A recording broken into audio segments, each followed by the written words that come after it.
Hello and welcome to the Steady Darts podcast. My name is Scott O'Neill. I'm joined by Kieran Morahan, also known as Kachow Darts, and our special guest for today, Cam Shazam Crabtree. Cam, how are you? I'm good, thanks. How are you guys? Yeah, not I'm all right, bad. mate. The man with the best mustache in darts since Steve Beaton, some would say. Some would say it could be even better than Steve Beatons. I would not be that man, unfortunately, but some might say that. I've got to ask you, where are you? What is this background? Where are you sitting? I'm in my office, which is otherwise known as the shed. So you're currently on 18 cans of Fanta and wrestling against 24 cans of Coke. So I mean, it's not the worst place to be in the world. So Where? how you doing? How's life? What have you been up to? that's not too bad. Just playing darts really, throwing, practicing, trying to keep myself busy in between. I That's mean, all right, to be fair. What yeah, I do you mean, do in between? So obviously now this is your job, essentially. This darts is your job. So what does it look? What is an off day? Is it just practicing or is it messing around doing whatever? Yeah, so no, it's always practicing, but it's it they can vary. So like today, I didn't really have a lot to do. Um, so I've just chilled. The club opens at 7, so I've just sat about eating. I'll go and throw as soon as the club opens, and then I'll be there until like 11. So I'll throw for like 4 hours still. Wow. Sometimes I'll practice in the kitchen, but I haven't today because it's a bit cold. So I've just been relaxing really. But yeah, it's not very exciting. that darts player's worst enemy, cold hands when you're trying to throw. Yeah, especially on main stage at Minehead, it's freezing. Is it like that? Because a lot of people have said that throughout the years. I know Wade's a big critic of it. Is it Yeah, really so that cold? it was cold the other day. I think when we were playing, Mike kept blowing his hands. I was trying not to take notice of it because I didn't want to get in my head that it was cold. Yeah. But when we went up to practice before like the whole event started, there was a breeze. I think the door off the side of the stage was open because they were bringing stuff in to set up. And the score sheets, the corner of them were like flicking where the wind was blowing. Typical. That's I like mean, that Wade Lewis thing. So when the Wingate are the semis of the world, they had yeah, the what's it called? The checks blowing. and he Yeah. made claims that if he hadn't have what was it, he said been not a nice friend or something, then he would have won that game because he let Biggest Lewis. what ifs in dart. If there weren't a breeze, would Mike De Decker have beat Cam Crabtree in the first round of the midget finals? Yeah, probably. So To be fair, because of that, he should have beat me anyway. Right, yeah. yeah. I mean, do you prefer playing on the second stage? Because I always think if I was at that kind of tournament, you'd want to stay on the stage you're at. Like if you played on the main stage, you want to stay on the main stage. If you're on the second stage, you want to stay there. Would you have rather been the second stage the whole time, or did you mind? Did you prefer changing? What was that like? No, so I like being on the main stage other than the fact that we didn't have single walk on. Mm. But it's quite cool. I quite enjoy the stage. Second stage was all right, but it was a bit where there's less people in there and like the roof's lower. One person can shout something and you can hear it really clearly, Mm. which is I'm not really a fan of that. But I was happy to play on the second stage because Dobie got moved to the main stage, so he hadn't played there either. So I thought at least like neither of us have played it. But yeah, it doesn't really phase me too much. Yeah. The one thing about the Dobie game, obviously that side of the draw opened up a fair amount if like with James Hurrell making it through and such. Because you survived darts to lose against Mike De Decker, do you see it as a missed opportunity not making it past Dobie? Or is it more of you were not lucky to be there, but you were fortunate to be in that position anyway? Yeah, so I know exactly what you mean because I should have probably lost to Mike, Mm. and then I guess my luck flipped in the fact that I missed darts against Dobie and lost. So yeah, obviously I was gutted to lose to Dobie because I was 5-1 down. I looked like I was going to lose 6-1. So to come back and be 5-all and then get two darts of your own, I think what hurts is the position I came from to do it. The And home skills, yeah. yeah, I got all the way back into the game, and he could have just beat me 6-1, and I could have gone home. Like, but but no. So yeah, I probably didn't deserve to beat Mike, and then it probably balanced out on me missing those two darts against Chris. But by the time I come back to 5-all, I was thinking, oh my days, I've bought it back. I was well nervous. Yeah. But Mike De Decker said that after the game against you, he said he felt a bit nervous. So is the nerves starting to kick in more because it's the business end of the year, or have they been there the whole year, or is it just sort of that sort of game was a bit close for you? No, I don't. Well, I mean, I don't know for them. I'd imagine that they're probably a bit more accustomed to it. For me, I've not, I've never played at the Grand Slam and I had nerves there. I've never played at the Players. I've had nerves there. I don't doubt I'm going to have nerves at the Worlds. But I think it's just about getting used to it and getting used to those situations. When I first played on the Pro Tour, if I went 5-all, I'd be quite nervous. I can still be nervous now at 5-all on the Pro Tour. Obviously, everyone wants to win, but yeah, it's just trying to deal with being nervous at the start of the game is what I'm trying to get better at. But I mean, you need nerves. If you're not nervous, then you probably don't really care. So I like a bit of nerves, but just not to the point where you're shaking. They're not the good ones. I I mean, wouldn't you're mind my nervous being a 101 average against Johnny Clayton, to be fair. So I'll tell you what you can get, mate. I mean, you're obviously in that position where you played a lot on stage anyway with the modus and whatnot. I know you talked a lot about that, how much you liked it, but like it is completely different, isn't it? Playing PDC at the top of the game when you're on that big stage. Obviously, a lot more crowd anyway, but like while it probably helps you more than other players having that stage experience, it's all still a new opportunity. And do you think that kind of gets a miss? People expect you maybe a bit more to be used to it and not as nervous. No, not necessarily. I think stage two is probably a bit like Modus Yeah. because it's bright on stage. It's a bit darker in the crowd, and the noises are more isolated. So, for example, at Modus, if someone opens a can, a drink, you can hear that. Banter. Yeah. Yeah, a Fanta, yeah. But and the same way, if like one person shouts out, you can hear that quite vividly. Whereas if one person shouts out at the main stage, well, where they're further back and there's more people in there, there's more like background noise. You don't. Well, at least I didn't really notice it. And the same at the Grand Slam, the noise wasn't really too big of a factor for me. But I think where Modus is so intimate, it's probably more similar to like a stage two. Yeah. Can we talk about the stage at Minehead as well? That bright red everywhere. Is that distracting at all? Because I personally, I think it's one of the worst stages around, the bright red. Now, someone said to me that apparently it makes the Treble 20 feel smaller because obviously Treble 20 is red and there's red all around. But when I went up onto the stage, I thought, it just looks like a dartboard, really. It's not different, is it? It's just the same thing. Um, but yeah, I don't mind it. I try not to take. I'm quite intrigued by the backdrops. When we play on the Euro Tour, Yeah. obviously there's like some cool ones. It's probably not the best one, but I don't dislike it. I mean, I was actually having a conversation about this the other day, and like, I think the Paddy Power one, the World Championships, is actually quite good. Because I wasn't sure about it because I never used to like the Unibet ones. I thought they were awful. But I mean, as long as it's not the Kazoo grey and red and whatever that was. Do you know, I think ever since the William Hill one, there was Yeah, always going to be a bit of a downgrade because that was so iconic, so good. I really like the Paddy Power one personally. Just ignore Kazoo, and we've had a great back to back. I'm trying to think of some other bad ones. There was obviously I got pointed out to me the other day that yellow cash converters one. I don't know if you remember all those years ago. It's the brightest thing I've ever seen. If you haven't seen it, go have a look at it. It's dreadful. Is the Premier League one, the BetMGM, is it just like black and gold? Yeah, it's That's actually quite nice. yeah. That's quite nice. I guess it's similar to what Gwyn probably used to be, or McCoy's maybe. I wouldn't mind playing on that stage. Yeah, maybe. Well, maybe if you win the World Championship. So what are you going to do with your £1 million? Yeah, well, Get a new shed. yeah. I'm gonna sort this wall out. Yeah. Yeah. No, I'm gonna turn this into like a practice room. That's not dependent on winning the World Championships. I am gonna do that. I meant to do it over the autumn, but I just didn't. But yeah, I'm gonna change it so it's like I have a practice room in here, Yeah. and yeah, it should be all right. I mean, it needs a bit of work, but as you can Leave the probably window tell, open in preparation for Minehead. Get a little breeze going. yeah, exactly. Leave the door open Sort of over similar to it. what It'll Martin blow Lukeman's onto me. done. Yeah. That's sort of similar to what Martin Lukeman's done with his room.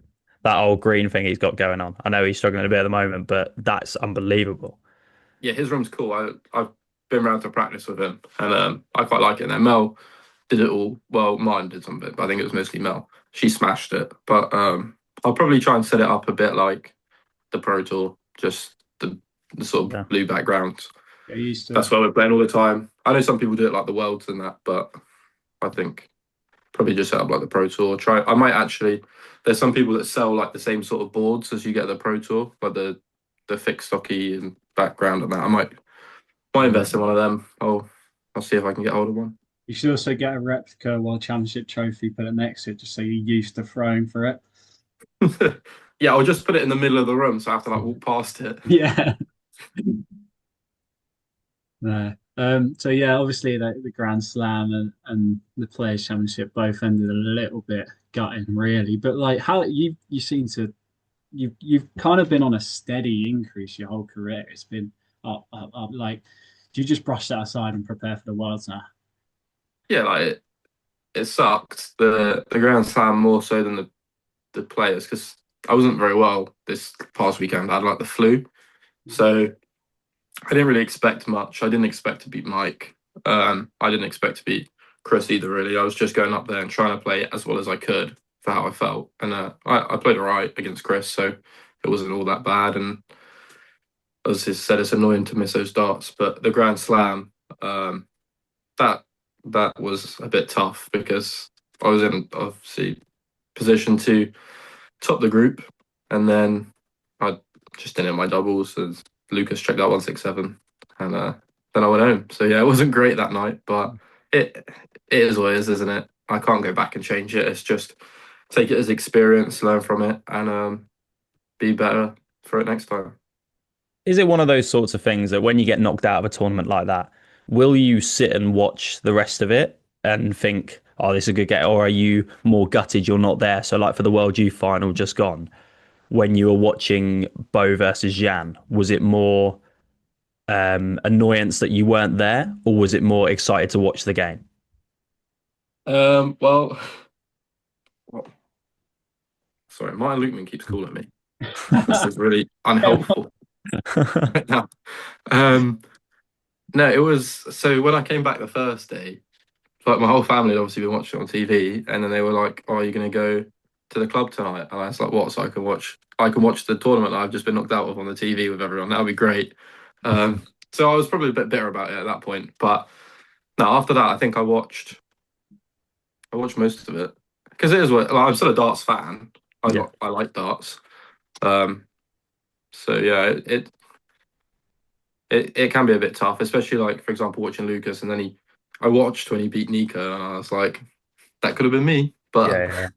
it is what it is. That's sport, isn't it? It's life goes on. So I watch the rest of it, and yeah, if anything, I think it makes me hungrier to do better. Like then I watched Lucas win, and I was quite impressed by Lucas. To be fair, he's in a position where he's going to lose his tour card, and he's won, and then he's won again. Yeah. So I actually like hats off to him, and he's a really really nice guy. So I wasn't like resentful to him or anything, but I was thinking like that could have been me, and then it makes me like I guess motivated Yeah. to be better. I mean, it's a good point. He is a really nice guy, and it just that probably makes it a little bit easier. But at the same time, I do think if I was in a similar situation, I would want to keep watching and just thinking like, just motivates you a bit more, doesn't it? I mean, it's actually thinking about it now. You probably one of the players you said yourself you played the most, if not the most, over the last 2 years before you were on the tour. Most darts of anyone that year. But the one time you're probably not playing is now, like around Christmas, because all the other tours have finished, secondary tours and everything, and it is just building up to the World Championship. Is it for you now a little bit different having all that still going on at this time of year? Does that feel any different in any way? And like, obviously you're excited about it, but what's that like? Yeah, it is different. Obviously, I've not played. I didn't play ADC Global, and I didn't qualify for. I've never tried to qualify for Lakeside really, so I've never had any of those things.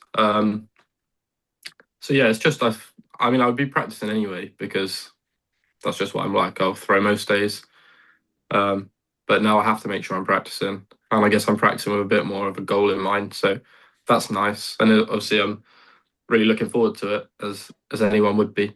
But I think yeah, just trying to be focused and not think about it too much because you don't want to like get in your own head, but also remember that there's still a lot to play for this year. And what are you There is thinking? to Draw play with for. You Sorry, did. Scott, but I'm just thinking there was a lot to play for the whole year, and you managed to come top of the development tour standings, which I think has been sort of brushed under the carpet with like Beau and Jan at the weekend and all the good players that are playing. Charlie Manby's been in the news a lot, but you won that with everyone there. Like, how much of a special achievement was that for you? Because obviously we weren't there that weekend. So how was that for you? Yeah, it was pretty cool. Like I felt under pressure when that came sort of about. I didn't have it set as a goal or anything at the start of the year, and then it kind of fell into my lap, and I was like, all right, well, now I do want to win it. Um, More for the Grand Slam Mm. because that's obviously big. It goes on my ranking for my tour card, but also just to win the development tour. There's obviously a lot of brilliant players that have won it before me, so to add your name to that list is a pretty cool thing to do. And I was playing okay, but I just kept losing with good averages to people that they were still playing well, but not as well. And then when Beau drew, well, not drew, but Beau ran into Zach, and I mean, I don't need to tell you what Zach Griffiths is like. He's some man. So I was like, well, I don't know how this is gonna go. And I was trying not to watch. I was like walking through the venue, not looking at my phone, not looking at the board. And then Owen came over and grabbed me, and I was like, "Has he won?" And he was like, "No, not yet." I was like, "Why are you grabbing me? What are you doing?" And then Beau missed. I think she had a 1-1-3 or something, and she missed tops. And Zach hit it last start. I think it was a double four or something. And then Owen just started like flinging me around the room. And yeah, it was pretty cool. Like I didn't really know how to react because it wasn't like I had done it for myself. Obviously, it was Beau Yeah. losing that won me it, so Yeah. you still want to be respectful. So I was really pleased, but there was still another tournament to play, and Beau's been phenomenal all year, so I was trying to be respectful. But it was pretty surreal. What did Zach do? Did he realize that was to win it for you? Did you let him know? No, he came over and he said, "Don't worry, Cam, I've got your back." I was like, yeah, cheers, Zach." Shows you were full of confidence. But no, going back to Kieran's point there about like the spotlight being more on them. You're obviously good mates with Luke Humphries. You talked to him, you used to sit on the table, I think. In terms of like he kind of has a similar thing in world number one. He's overlooked a little bit because of Luke Littler's rise. Did you feel you were coming to this point where you're top of the development tour rankings and your name's still not as out there as it should be? I don't know if it's not as out there as it should be, but people are always going to talk about Beau because she's phenomenal. I said the other day, I think she's probably the best ladies player ever, and she's only 21 or 22. So that's a bit of a weird thing to say, and I know that some people will disagree with me, but I think the level that she plays at has not really been consistently as well, has not really matched. And then yeah, people are talking about Charlie Manby's averages and stuff like that.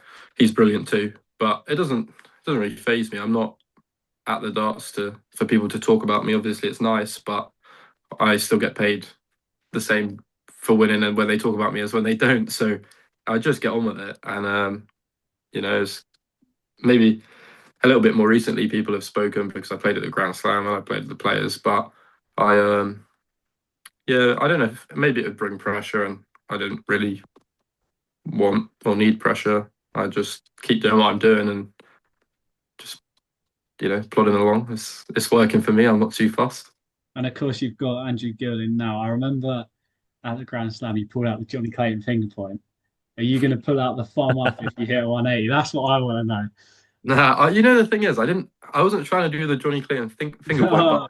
you just have to do like I felt like I had to react, and then by the time Yeah. I realised I hadn't reacted, I was like, oh, I got to do something. So I just pointed like to the side, and then afterwards, everyone was like, oh, he's doing the Johnny Clayton finger point. I thought, I hope Johnny doesn't think I was like taking the mick because I really wasn't. Like, I really like Johnny, so yeah, it just kind of it was instinct, and then yeah, it's kind of I don't know. I won't be doing a thumbs up, that's for certain. What would it take to get a thumbs up out of you? How much are you paying for a patch on my shirt? That's crazy. Steady darts on the cam shirt. Wouldn't mind that. So Wait, were you watching the draw yesterday, or were you just sort of trying to ignore it? I know Madars Razman didn't watch it. Are you sort of one of those people who tries to ignore it, or were you sitting there waiting for your name? No, I was sat there 25 minutes past four, had it on the TV. My sister was there as well. She was like, "What number ball are you?" And I was like, "I literally have no idea." And then I think Brad came out before me, and Yes, I think he did. Yeah. he was like 68 or something. And I said, "Oh, I'm gonna be like 72 or 73, I think, because it must be on the ranking." I ended up being 70, I think. I don't know. But I knew I was around that sort of number. But yeah, I was watching it. I think it's quite exciting. Everyone sort of dreams of playing at Ali Pali, so I feel like watching the draw is a big part of it.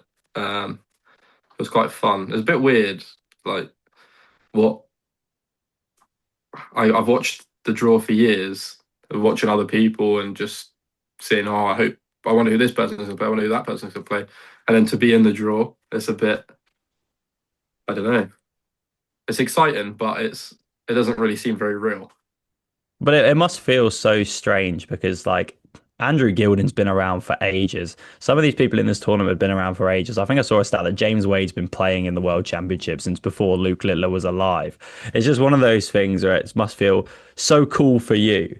But in a sense, like, when you get drawn against Andrew Gilding, are you sort of hoping for someone of that caliber that's been around and done it, or would you rather one of the debutants like yourself, where you're both experiencing it for the same at the same time? I wasn't really too worried who I played actually. I obviously, like, you don't want to play Luke Littler, but then if someone's going to beat Luke Littler, it's going to be early. So I suppose you have the chance of that. And everyone, even if you go up there and lose 3-0, everyone's going to watch you because you're playing Luke Littler. So it's good eyes. But yeah, I was just hoping that I get someone that it's going to be a good game, and I think it'll be a good game of Andrew. It didn't really make too much difference to me. Obviously, you want to win, but if you can win and beat a good player, then that's a pretty cool added bonus.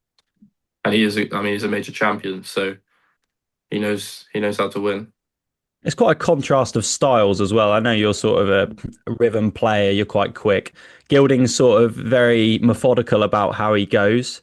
Do you mind playing the slower players? I know we mentioned about Mario van der Beharden before we came on. He said you didn't mind that. Is it the slower players? Do they bother you at all, or?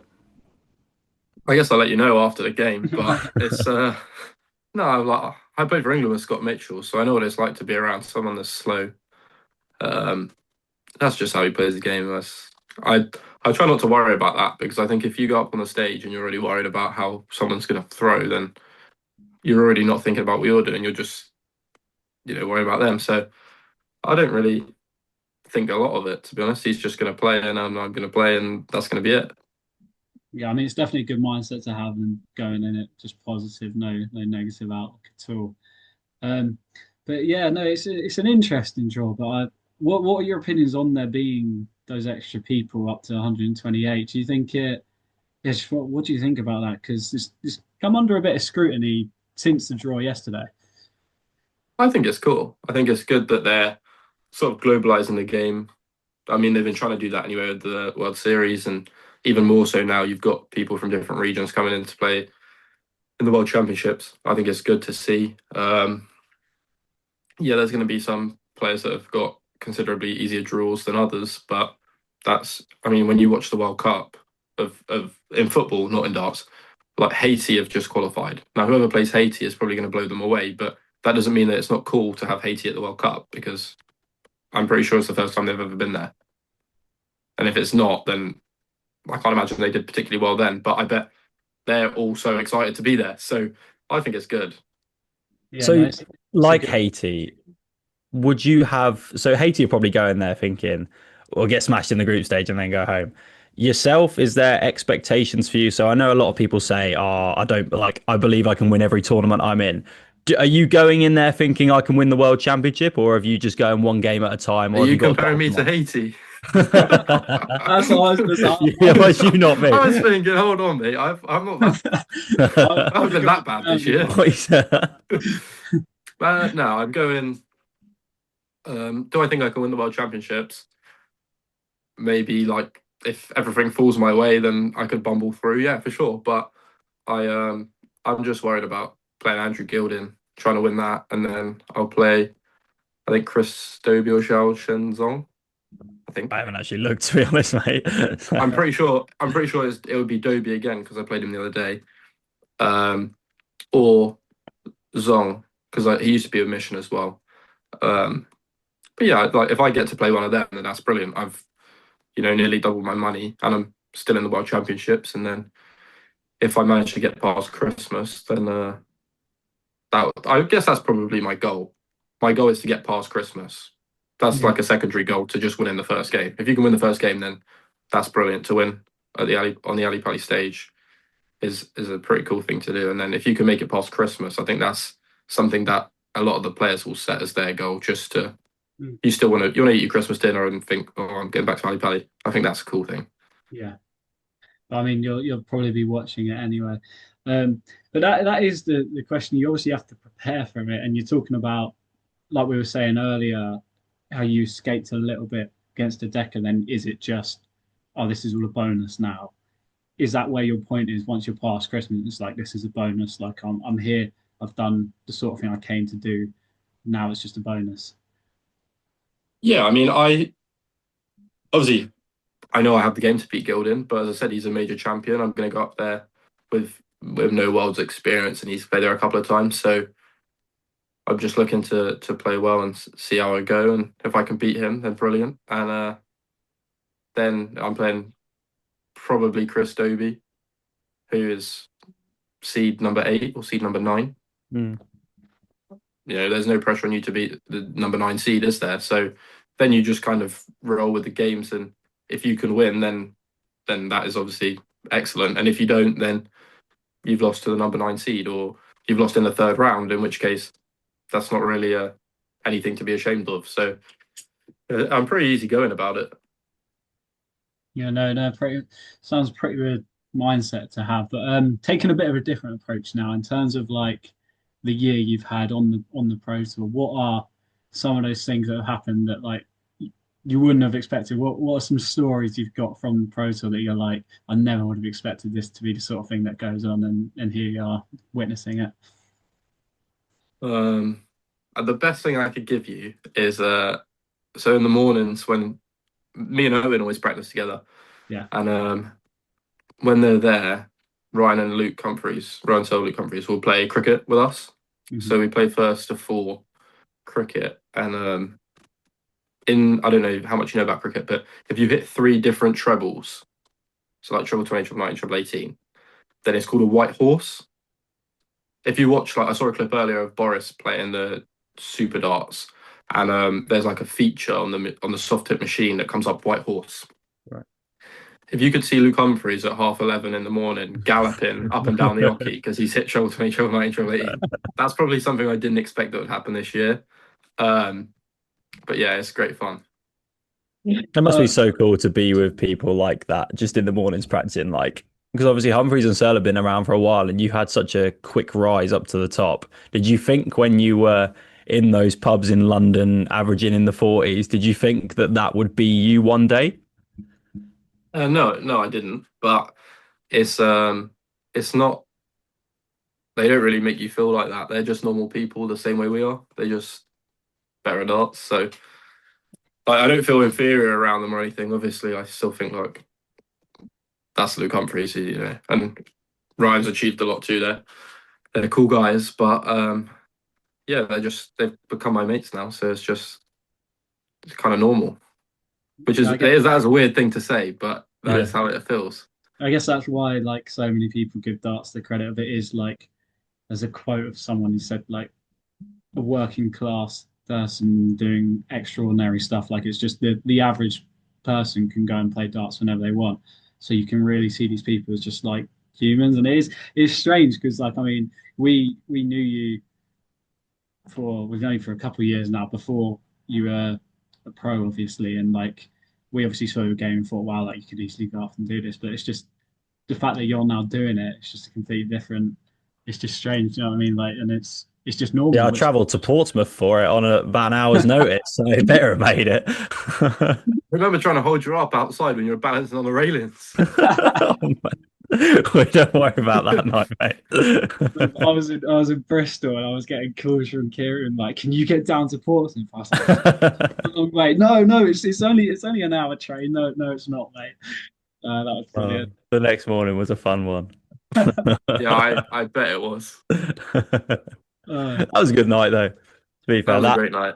that wasn't Champions Week, but it felt like it because there was a lot of very good players there. I think Jamie Atkins, John Henderson, Martin Thomas. It felt like a very, very big night.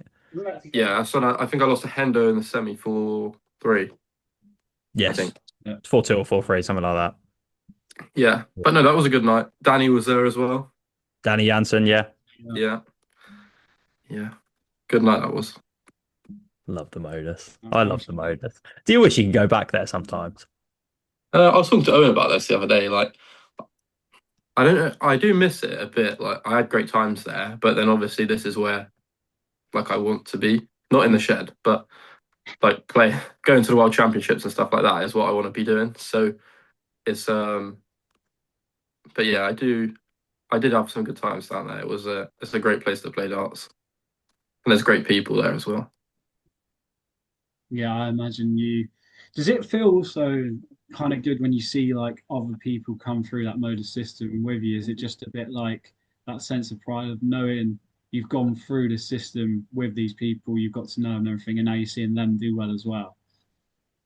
Yeah, I guess it's kind of like so for most of the people my age, they've been playing since they were like 10, so they know all the people similar age from like JDC and Youth County and stuff like that.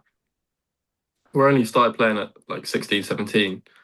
I don't really have any of that other than Dev Tour. So obviously that's how I know Owen Bates, and now he's like my best mate. But sometimes it's nice when like there's like some of the Dutch guys, for example, that I get on with quite well. Danny Jansen is a great example, who it's just because I spent a week at Modus with him, and then like every day we go and get Nando's or something, or we just go for a walk because there's nothing to do, and then you become quite good friends just based off of the fact that like you've kind of been put together.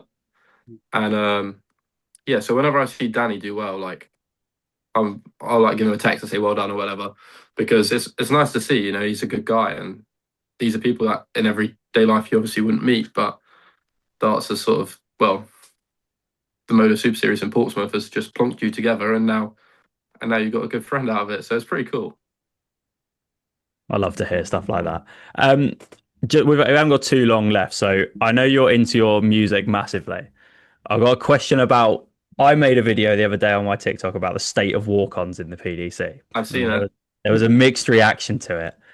I want to know some walk-ons you think are great and some that you think are horrendous. And don't All hold right. any punches here. We want genuine your You're thoughts. trying to throw me under the bus on TikTok. I know you are.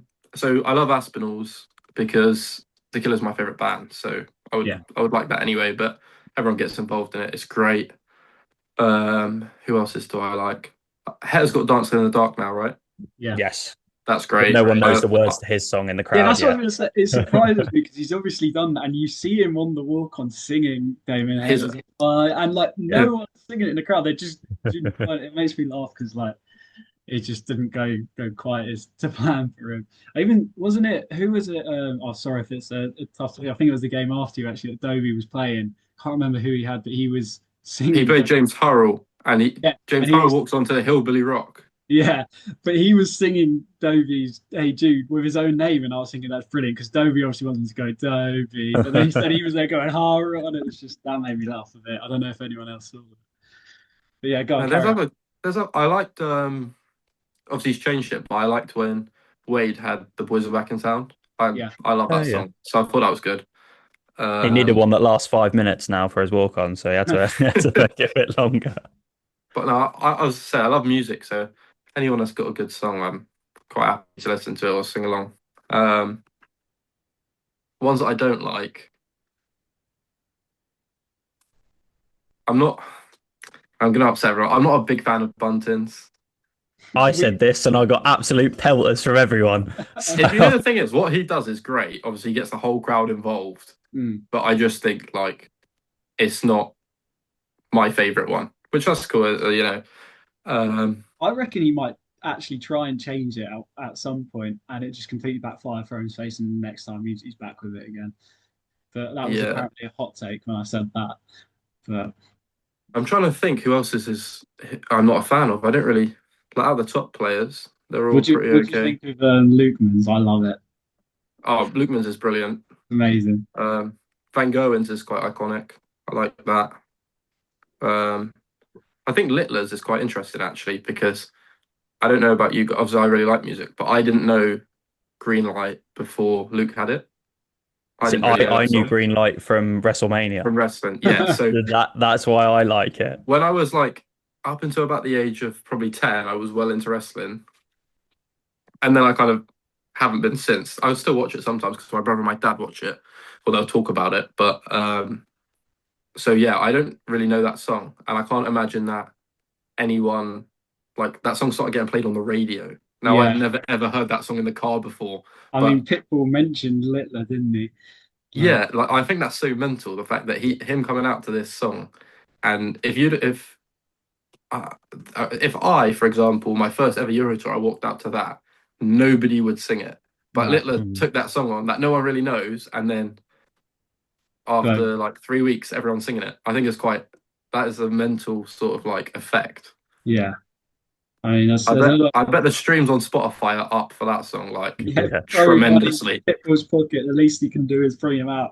Uh, but no, that's another one. I mean, I didn't actually know that, and I knew quite a few Pitbull songs. I even knew like Jose's one, which before I saw him with it, but I'd never heard of that. It's a very good point. So it's crazy the effect he's had and how a song like that has just gone global. It's just come to me. My favorite walk on ever. It's so Yeah. random. I don't know if you know it. I'm pretty sure his name is Dmitry Gorbunov, some Russian guy who played during COVID. He Right. walks Raise me out and up. he's just got his arm in the air and he's like rocking to this song. And It's it's when brilliant. he's walking down the middle thing on his own, wasn't he, as well? Yeah, yeah, yeah. That And was genuinely he's just like pumping his arm up in the air. It's so I love that. I think that's probably it's the my favorite smile. walk on ever. He's buzzing. He's buzzing. No, you got. I think you've also got to give a little bit of a credit to Dirk. I mean, anyone who can walk on with an aubergine in his hand and make John McDonald drop in his head and everything. I just think there's no better feeling than when I'm going like that to a dirt walk on. I don't think anyway. But that's A not lot of for. the Dutch ones are like that. Yeah, I mean, I actually quite like Jan van Ven's one and who's the I other one? like Wesley's got Oh yeah, I don't know what it's uh, called. I can't think of her name. Dido, that's who it is. Is it? Yeah, but Um, it's like remixed into like a I don't know what is it like house sort of music?